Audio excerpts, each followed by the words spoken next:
Hello, hello, je suis ravie de vous retrouver pour cette guidance Oracle Astro des Gémeaux et Ascendant Gémeaux. Le dernier de ce mois de juillet, puisque j'ai commencé avec le Cancer. Voyons ce qu'il en est. Alors, Mercure est sorti de votre signe. Il y a Vénus, donc qui vous amène beaucoup de créativité, beaucoup d'amour. C'est une période où vous aurez envie de papillonner, de rencontrer quelqu'un, de déclarer votre flamme. Les Gémeaux sont très forts dans les mots. Ils sont très forts pour exprimer les choses, mais attention, ce sont des caméléons, ils ont tendance à vous dire aussi ce que vous voulez.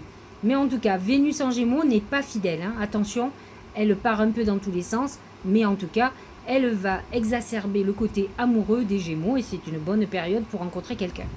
Lorsqu'elle va passer en Cancer, elle va se concentrer beaucoup plus sur vos finances. À partir du 19 juillet, on est dans une période où on œuvre pour rentrer de l'argent.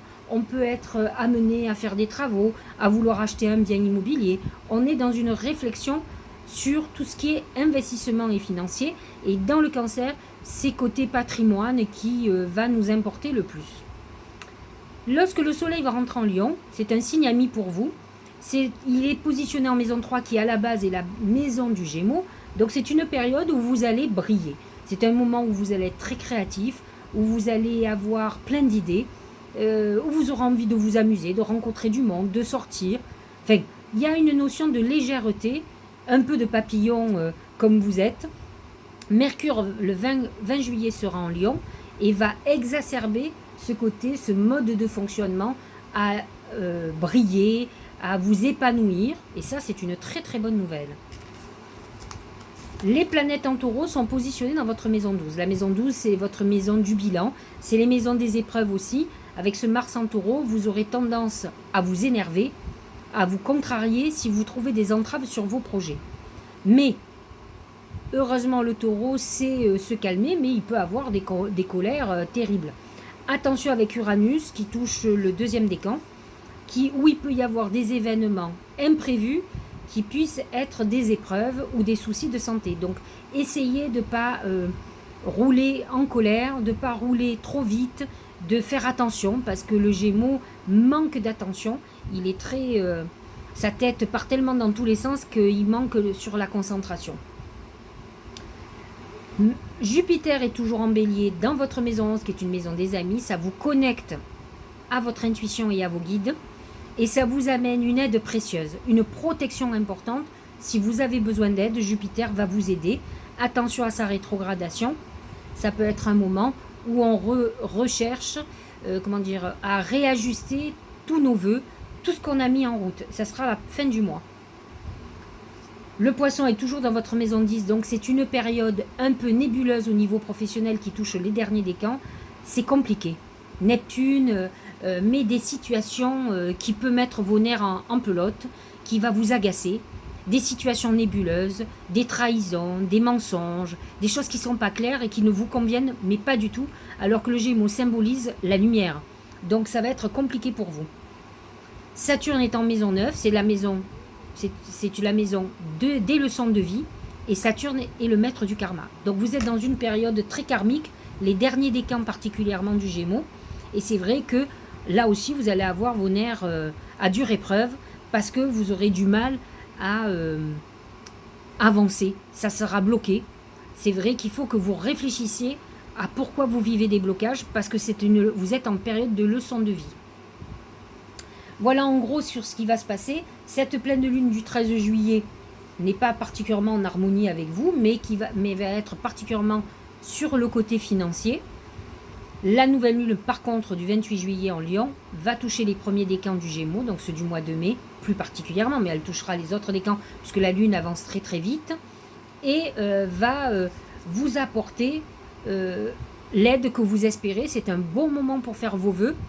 Positionné en maison 3, la maison du messager des dieux, donc c'est le moment d'envoyer vos vœux et d'entendre les messages que vous avez à recevoir. Alors n'hésitez pas, pour cette nouvelle lune du 28 juillet, à faire des vœux très ambitieux, de plénitude, de réussite, de notoriété, ce que vous voulez, vous pouvez y aller. Allez, voyons les oracles. L'araignée.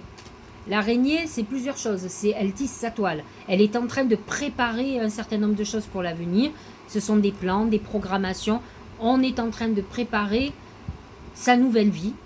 C'est ce qu'on met en route. Mais attention, parce que là, l'araignée a une connotation plutôt négative, parce que, et ça les Gémeaux le connaissent bien, c'est l'esprit qui est embrumé, qui est perturbé, où on tourne en rond, on a des idées noires, on a du mal à dormir, on gamberge.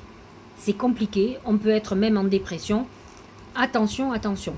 Alors c'est vrai que lorsque Mercure va rentrer en Lion, ça ira beaucoup mieux parce que vous serez beaucoup plus optimiste, mais c'est vrai qu'avec un Mercure en Cancer jusqu'au 19 juillet, vous avez des émotions qui vont revenir, des rancœurs, vous allez ressasser le passé, ça peut être très compliqué, donc sachez-le, il va falloir gérer ça et on va voir par rapport aux autres domaines, comme le travail, l'amour et la santé. Justement, parlons du travail.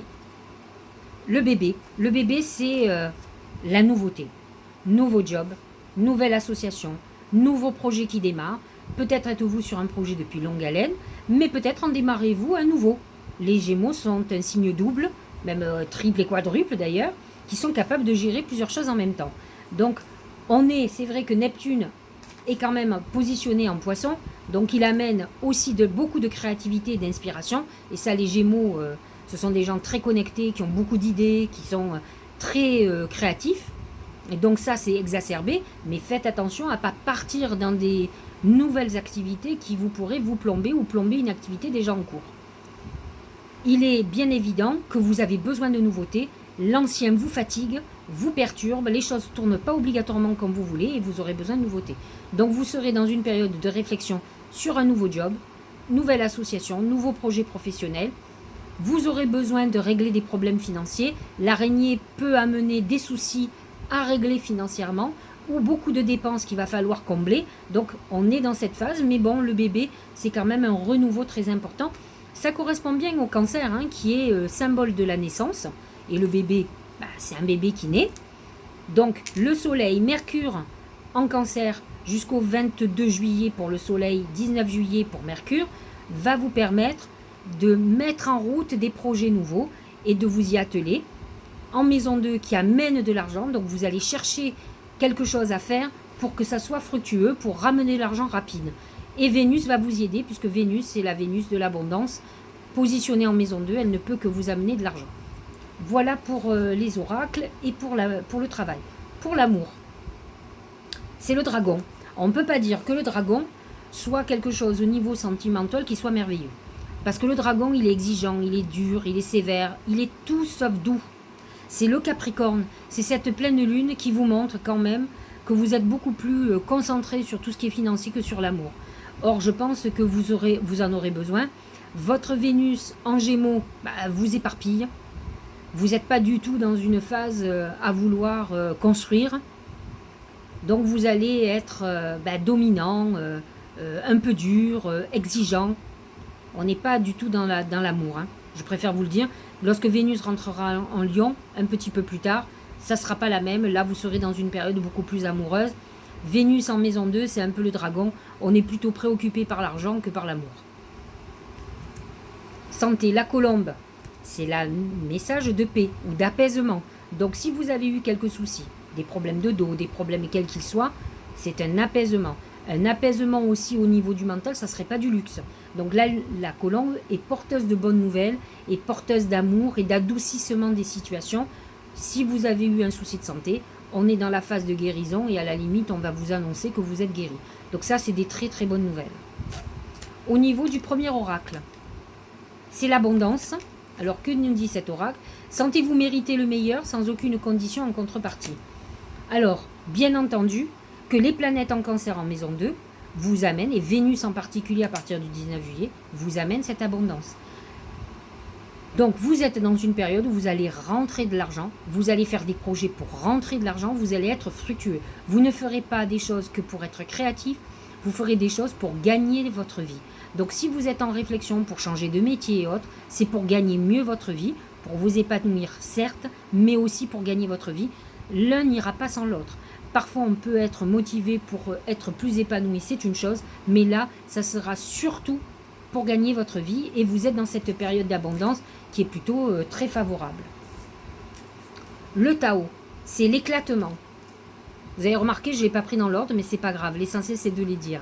Impermanence, effondrement, détérioration, séparation, abandon, capitulation, élimination de ce qui est vieux et mort. Ça, c'est Pluton qui est dans votre maison 8. La maison 8, c'est la maison des enfers, la maison des profondeurs.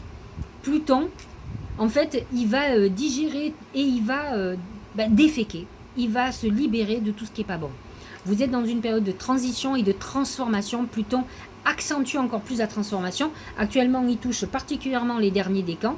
Et il va être en plus réactivé par la pleine lune. Donc vous êtes dans une pleine lune où on est dans une transformation personnelle et financière avec notre vision de l'argent. Vous êtes peut-être dans une période où finalement vous n'avez pas été très ambitieux et vous allez le devenir. Mais ça peut être l'inverse parce que les Gémeaux sont parfois très mégalos, ont besoin de la Ferrari, de l'hélicoptère. Enfin, ils ont des envies saugrenues. Ils ont peut-être même, ils roulent de chevaux, mais ils ont envie d'une Ferrari. Là, vous allez être motivé peut-être par l'essentiel, pour votre bien-être, pour être heureux, et non pas pour du superflu qui finalement serait très futile et vous rendrait heureux que très momentanément. Donc vous êtes dans cette très grosse transformation. Est-ce que c'est ce que vous dit l'oracle? Mais ça peut passer par une période qui vous échappe de détérioration, de choses qui s'arrêtent, de choses qui ne fonctionnent pas ou qui ne fonctionneront plus. Donc il va falloir vous adapter au nouveau et vous éliminer tout ce qui ne fonctionne pas. Les freins, les blocages que vous vous donnez, les peurs que vous avez, il va falloir outrepasser tout ça pour avancer, pour être la meilleure version de vous-même, surtout quand le soleil va être en lion. Vous aurez besoin de rebriller, comme le lion sait le faire, et c'est le meilleur moment là pour le moment jusqu'au 23 juillet, pour travailler cette transformation importante. La pureté, c'est l'enfant, c'est le même que lui. Voyez à quel point on vous parle de la même chose. Innocence, clarté, confiance, honnêteté, vérité, c'est ce que recherche le Gémeaux. Le Gémeaux est un chercheur de vérité. Il va prendre toutes les informations qu'il va trier. C'est vrai qu'il va les transmettre au Sagittaire qui, lui, en va apprendre les leçons de vie. La pureté, vous avez un côté innocent qui a besoin de clarté. Là, peut-être, vous êtes dans une période un peu sombre. À vous de trouver votre lumière. Ne vous laissez pas happer par les mauvaises pensées. L'araignée vous perturbe, vous amène des pensées qui vous font tourner en rond comme dans un labyrinthe. Il est temps que vous ayez plus confiance en votre intuition. Connectez-vous à cette intuition. Vous êtes après tout le messager du zodiaque, donc à vous de vous reconnecter et de voir au-delà des épreuves, au-delà de certaines choses. Vous allez voir que vous allez trouver votre chemin. Dernier message, c'est contempler, comme suspendu dans le temps. Une pause intérieure tournée vers l'extérieur, un temps pour toi et pour admirer la vie, pour déceler le bonheur dans ses plaisirs quotidiens. Effectivement, si vous êtes dans cette période d'épreuve, vous êtes dans une période de ralentissement, alors qui déplaît aux Gémeaux qui est le mouvement, donc il est dans l'attente. Ne restez pas dans l'attente, jamais. Utilisez ces moments, soit pour prendre du temps pour vous, pour méditer, pour vous soigner, pour faire du sport, pour penser à vous, soit faites d'autres choses. Lâchez les projets qui ne bougent pas et faites d'autres projets, histoire de dire que vous n'êtes pas resté statique. Donc il est très important de voir ces moments de parenthèse et de ne pas les laisser partir, de les remplir de quelque chose. L'univers déteste le vide, donc ne restez pas dans cette attente sans rien faire. Soyez créatif, utilisez ces énergies. Après tout, il est annoncé pour vous du renouveau et vous en avez besoin. Autrement, vous allez tourner en rond dans votre tête et ça ne va pas fonctionner à tous les niveaux. Donc il est temps de lâcher prise. Si les choses ne fonctionnent pas pour le moment, elles fonctionneront demain. Comme j'aime dire, c'est pas parce que vous ne voyez pas la lumière au bout du tunnel qu'elle n'y est pas. Vous la verrez dans pas longtemps. Donc pour le moment, cherchez une autre lumière qui égaye vos journées et qui ne vous fasse pas mettre en attente, en stand-by. Ça, c'est pas bon. Continuez à être en mouvement, en créativité, c'est très important. Voilà, j'espère que cette guidance vous aura éclairé. N'hésitez pas à faire un petit commentaire, à liker, à vous abonner si vous n'êtes pas, à partager ma vidéo. Je vous dis à très bientôt, à la fin du mois. Et puis, passez un bon mois de juillet. N'oubliez pas la nouvelle lune du 28 juillet avec le lion, parce que ça sera un bon moment pour faire vos vœux et les meilleurs des vœux. Parce que dans le soleil rêve de lumière et d'être la star. Donc, n'hésitez pas à y aller à fond. À très bientôt, je vous embrasse.